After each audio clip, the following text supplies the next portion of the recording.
Hey everyone, and welcome. Today, we're going to unpack a really fascinating, timeless story. It's all about a dangerous paradox. How can winning actually be the first step to your biggest failure? All right, so to really get into this, let's look at a super common human tendency. It's a trap that people have been falling into forever. We'll start with two great examples, one from our time and another one that, well, literally changed history. And this all boils down to the big question for today. It sounds a little crazy, right? But can winning actually plant the seeds for losing? Let's dig in and find out. Okay, so picture this. You've got a brand new mountaineer. He climbs this little local hill, no problem.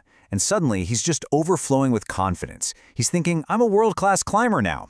So what does he do? He completely ignores everyone's advice and tries to tackle a massive, treacherous mountain with zero real prep. And, well, you can guess what happens. He ends up lost, facing a total disaster. That one small win gave him a completely warped and dangerous view of what he could actually do.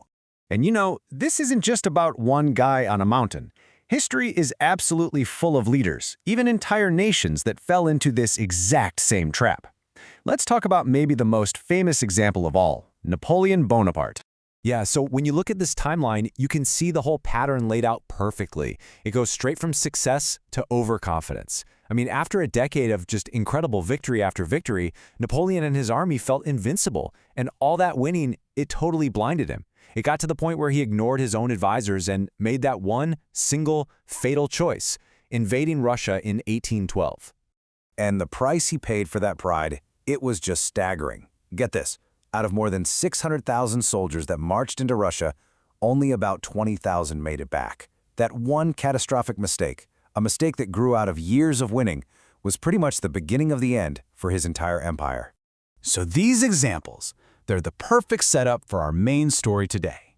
We're going to dive into this ancient story from the second book of Kings, all about a ruler who followed this exact same path, from total triumph to complete ruin. So let me introduce you to our main character, King Amaziah of Judah. Now his story starts in a really tough spot. He becomes king right after his own father, King Joash, was murdered by his own officials. And at first, Amaziah seems like a really good king. The text says he did what was right, he followed God's laws, and kind of like his dad had done, at least for the good part of his reign. So yeah, he's starting off on the right foot. And we see proof of his good character almost immediately. He finds his father's assassins and brings them to justice. But, and this is so important, he shows incredible restraint. He doesn't punish their kids. He's actually following a specific law that says only the person who committed the crime should be punished. It really shows he's committed to a higher principle. But it wasn't just about morality. He was a winner on the battlefield too.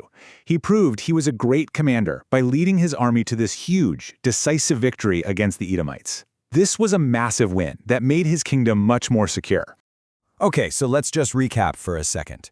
Amaziah is a good guy, he's a just ruler, and he's a military victor.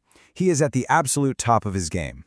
And this is the exact moment where his story takes a really sharp and really dangerous turn. So, with that big win under his belt, he gets cocky. Out of absolutely nowhere, filled with pride, he sends a message to the king of Israel, which, by the way, was a much bigger and more powerful kingdom. And the message is basically a challenge to fight. It's a declaration of war that has nothing to do with strategy and everything to do with pure arrogance. Now, the king of Israel, a guy named Joash, he responds with some serious wisdom. Instead of just threatening him back, he sends this incredible story, this parable. He compares the puffed-up Amaziah to a little thorn bush trying to boss around a giant, mighty cedar of Lebanon. The message couldn't be clearer. Dude, you have no idea who you're messing with. And then Joash just lays it out flat. He basically says, look, you beat the Edomites, great. And now your head is all swollen with pride. Enjoy your victory, but stay home. He sees exactly what's going on. He's diagnosed the problem perfectly. Amaziah's one little win has filled him with a pride that's about to destroy not just him, but his entire nation. It's a last chance warning. Crystal clear. So, what happens next?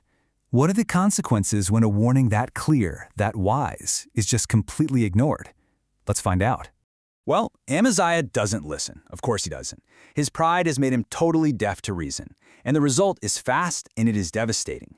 His army gets crushed, he gets captured, and his capital city, Jerusalem, is left totally defenseless, ready to be looted by this enemy he created for no reason at all. And if that wasn't bad enough, the humiliation just keeps coming.